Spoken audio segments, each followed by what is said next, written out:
Com o fim da Segunda Guerra Mundial, um novo período surgiu na aviação militar, caracterizado por avanços rápidos e mudanças significativas. Essa era foi marcada pelo advento da propulsão a jato, levando a velocidades sem precedentes na aviação e ao estabelecimento de uma força aérea independente.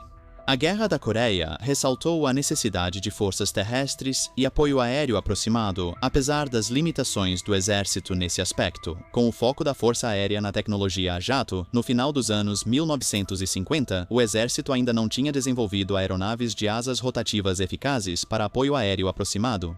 A aviação naval lutava para definir seu papel, principalmente no âmbito nuclear, para garantir sua sobrevivência. Diante da concorrência da recém-formada Força Aérea, os fuzileiros navais, embora ainda defensores do apoio aéreo aproximado, começaram a migrar para aeronaves a jato. Apesar das vantagens em velocidade e maior capacidade de bombas, o principal avião da Marinha, o A-4 Skyhawk, era limitado e normalmente levava só uma arma nuclear e tanques de combustível. A introdução dos suportes de bombas de múltiplo transporte de KP-Rice aumentou suas capacidades de ataque convencional. No entanto, era claro que os jatos, mesmo fortemente armados, não eram tão eficazes em fornecer apoio aéreo aproximado. O requisito fundamental do apoio aéreo aproximado, conforme definido oficialmente, era oferecer suporte aéreo que fosse estreitamente integrado às operações terrestres.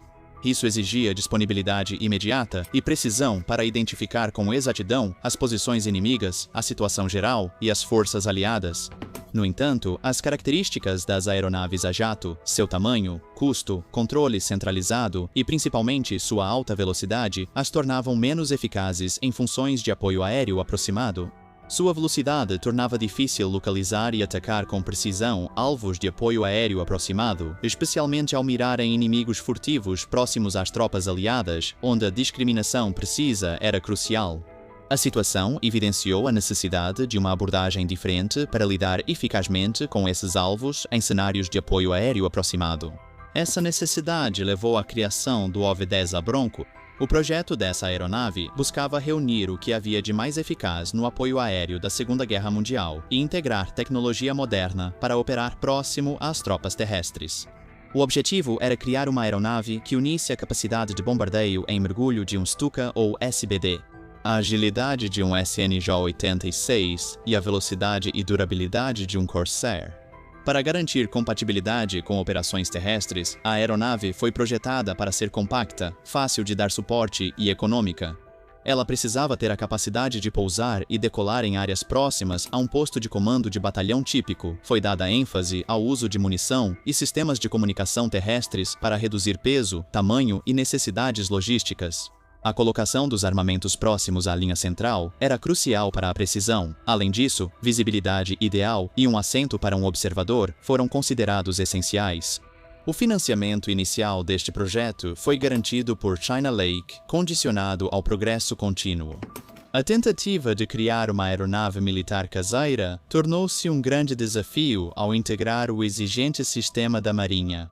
A construção começou de forma humilde em uma garagem em 1961.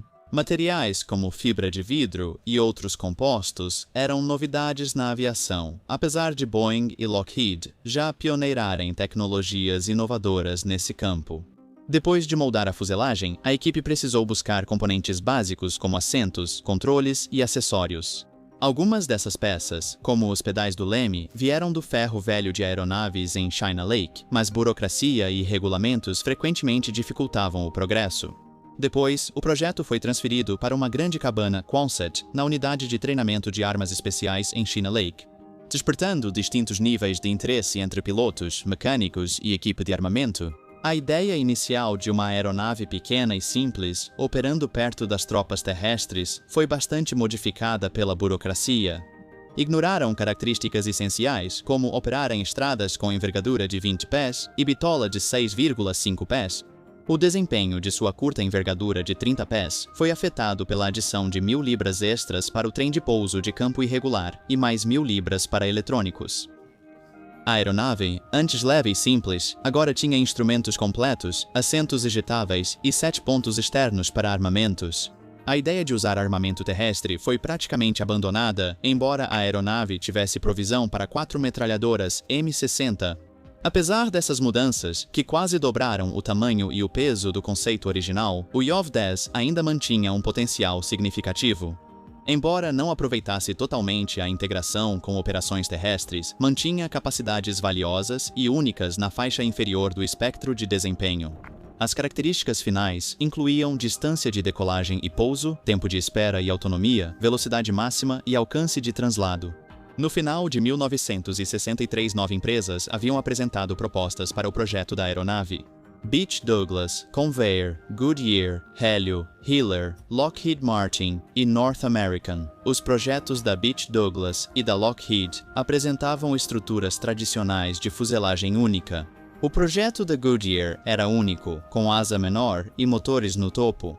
A proposta da Helio, uma modificação do seu transporte utilitário bimotor, foi rapidamente descartada.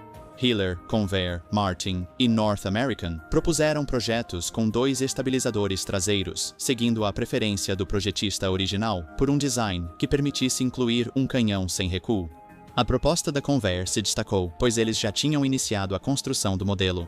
O projeto da Martin era único, com cauda em V invertido e gases de escape passando pelos estabilizadores traseiros. A North American, que acabou se tornando a vencedora, apresentou um design simples de cauda dupla e uma cabine semelhante à de um helicóptero para melhor visibilidade. Em outubro, a North American recebeu um contrato para construir 7 protótipos. Em 1965, o North American YoV-10 fez seu voo inaugural. Os testes iniciais indicaram a necessidade de um conceito operacional revisado. A principal mudança foi ampliar a envergadura para 40 pés, solucionando os problemas da dimensão menor exigida antes. A Força Aérea passou a considerar o OV-10 mais adequado para controle aéreo avançado, posição que se tornou dominante. Essa visão, que enfatizava o controle centralizado, prevaleceu sobre as sugestões voltadas para melhorar a integração das operações aéreas e terrestres. Quando o primeiro modelo de produção, o OV-10A, que apresentava uma envergadura de 40 pés e outras melhorias como motores maiores, sponsons angulados e aletas na cauda, foi aprovado para produção, no início de 1968, ele possuía capacidades táticas significativas, porém suas possíveis aplicações já estavam limitadas por fatores políticos. A maior preocupação do Comando Aéreo Tático sobre o OV-10 era a classificação. As aeronaves eram categorizadas como de combate, com um limite de 4.000 unidades ou de apoio e leves, geralmente tipos não militares, sem tais restrições. Se o OV-10 fosse classificado como não combate, ele contaria para esse limite. No entanto, se fosse armado e utilizado para combate, contaria contra o teto de 4.000 unidades, possivelmente substituindo caças convencionais, como os F-4 numa base 1 para 1. A entrega dos modelos de produção do OV-10A começou em fevereiro de 1968, inicialmente para o VMO-5 do Corpo de Fuzileiros Navais em Camp Pendleton, na Califórnia, seguido pelo 4.409º CCTS da Força Aérea em Hurlburt Field, Eglin, AFB, na Flórida. Em 5 meses, os primeiros OV-10A foram enviados para o Vietnã. Os primeiros 6 OV-10A dos fuzileiros navais foram transportados para o Vietnã por meio de um porta-aviões até as Filipinas e depois voaram pelo Mar da China Meridional até o VMO-2 em Marble Mountain. Logo após chegar, um OV-10A Bronco fez uma missão de reconhecimento de 2 horas perto da zona desmilitarizada, apoiando operações dos fuzileiros navais. Em 6 semanas, esse grupo inicial de 6 aeronaves acumulou 500 horas de combate e quase 250 missões, mantendo uma taxa de utilização de 100%. Os primeiros OV-10A da Força Aérea foram enviados em partes para Bien Hoa em transportes C-133, onde foram remontados em 5 dias. Essas aeronaves foram atribuídas ao 19º Esquadrão de Apoio Aéreo Tático para o Programa de Avaliação Combat Bronco, mostrando-se logo eficazes no controle aéreo avançado. No fim de 1968, o almirante Zunwald comprou Broncos dos fuzileiros navais para apoiar forças ribeirinhas e operações especiais no Delta. Essas aeronaves, designadas ao Esquadrão de Ataque Leve 4 da Marinha e apelidadas de Black Ponies, operavam a partir de Vung Tau e Binh Thuy, sob uma autorização especial do Estado-Maior Conjunto. Essa autorização, embora permitisse o uso de foguetes de fósforo branco de 2,75 polegadas e de alto explosivo, metralhadoras de 7,60 e 2 mm, pods de minigun de 7,60 e 2 mm, e, ocasionalmente, pods de canhão de 20 mm, restringia o uso de armamentos de queda livre, como bombas e outras armas adaptadas. Após um acidente significativo no porta-aviões Constellation, todo o estoque de foguetes Zuni de 5 polegadas da Marinha foi transferido para o esquadrão VAL-4 OV-10, onde foram utilizados de forma eficaz. Além disso, por padrão, os Black Ponies eram equipados com bombas de fragmentação de combustível ar processador 55. Essas bombas, ineficazes em jatos convencionais devido à velocidade e altitude, eram eficazes nos OV-10s por operarem mais baixo e devagar. Essas operações logo provaram que o Bronco era uma excelente plataforma para armamentos. Os fuzileiros navais demonstraram a versatilidade da aeronave em vários papéis, como reconhecimento, observação de artilharia e fogo naval, controle aéreo avançado, ataque leve aéreo, escolta de helicópteros e a capacidade de criar cortinas de fumaça tática. A eficácia dessa capacidade adiou o retorno das aeronaves de demonstração aos Estados Unidos, já que os usuários relutaram em devolvê-las. Vale destacar que o OV-10 era o único no Vietnã capaz disso, pois jatos não voavam tão baixo e helicópteros não eram estáveis. Atualmente, essa capacidade está ausente nas operações militares. A Força Aérea, por outro lado, usava principalmente os Broncos para FAC, inicialmente restringindo o uso de metralhadoras.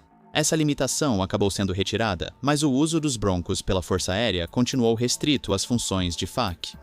Curiosamente, o conjunto eletrônico de 1.000 libras adicionado pela Força Aérea para desacreditar a aeronave acabou sendo benéfico. Em combate, os pilotos de FAC expandiram seu papel, transformando efetivamente a aeronave em bem-sucedidos postos de comando aerotransportados, apesar das manobras do quartel-general. Os pilotos da Força Aérea fizeram do Bronco um sucesso, como documentado no relatório Dragon do combate, que elogiou a aeronave e defendeu a ampliação dos papéis de missão. Apesar da supressão do relatório, o livro Um Tipo Solitário de Guerra foi escrito por um membro da Força Aérea. O FAC fornece um relato abrangente, incluindo casos em que a aeronave foi usada em todo o seu potencial, como o uso da cavidade da fuselagem para missões de resgate. No Laos, os pôneis negros da Marinha, operando ao lado de helicópteros armados, demonstraram a velocidade superior do OV-10 em alcançar alvos em comparação com os helicópteros. Eles geralmente concluíam missões de emergência antes dos jatos, controlados centralmente pela Força Aérea, o que gerava frustração nas fileiras da corporação. Os pôneis negros tinham menos restrições que outros serviços e provavelmente exploravam ao máximo a aeronave, mas ainda eram limitados em armamentos, usando sobretudo foguetes de 5 polegadas metralhadoras e, às vezes, um pod de 20 mm. Apesar do sucesso dessas operações entre os três serviços, o papel de ataque leve da aeronave foi cada vez mais ofuscado pela relutância da Força Aérea em fornecer apoio aéreo às forças terrestres. Além do que sobrava de suas próprias prioridades, essa resistência acabou obrigando o Exército a desenvolver helicópteros armados como o único meio de obter apoio oportuno e confiável, caso fosse necessário. No final dos anos 1960, o Exército via helicópteros principalmente como transporte e inicialmente proibiu seu armamento. Essa postura mudou no Vietnã devido a necessidades táticas, levando ao desenvolvimento de helicópteros armados. Os fuzileiros navais adotaram essa abordagem, usando inicialmente helicópteros armados do exército como escolta. Em resumo, a visão para a aeronave no início dos anos 1960 foi interrompida e depois bastante alterada pelo sistema burocrático, perdendo a capacidade de operar com as tropas terrestres. Apesar da resistência tanto da Força Aérea quanto das Marinhas, o OV-10A se destacou em seu papel, especialmente na faixa inferior do espectro de desempenho, e foi notável em seu serviço no Vietnã com os fuzileiros navais, a Força Aérea e a Marinha. A aeronave foi vendida para 8 forças aéreas estrangeiras e permaneceu em serviço nos Estados Unidos até a tempestade no deserto.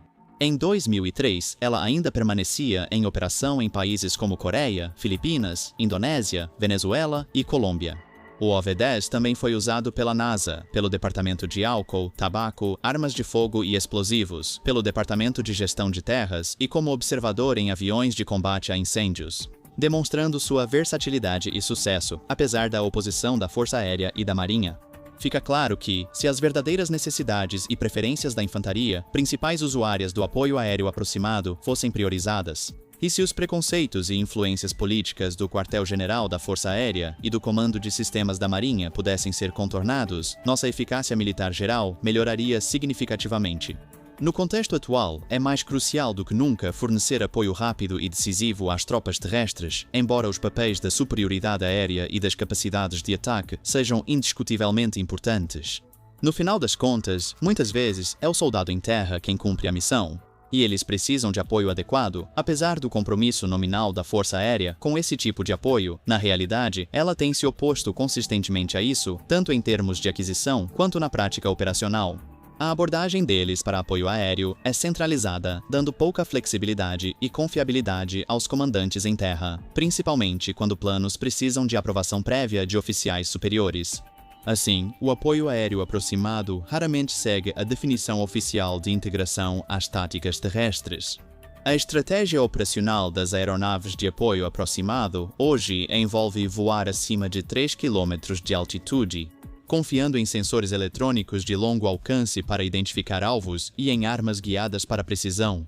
Se você gostou deste conteúdo, não se esqueça de clicar no botão de curtir, inscreva-se para mais e ative o sino de notificações para ficar por dentro das nossas últimas postagens. Obrigado pelo seu apoio.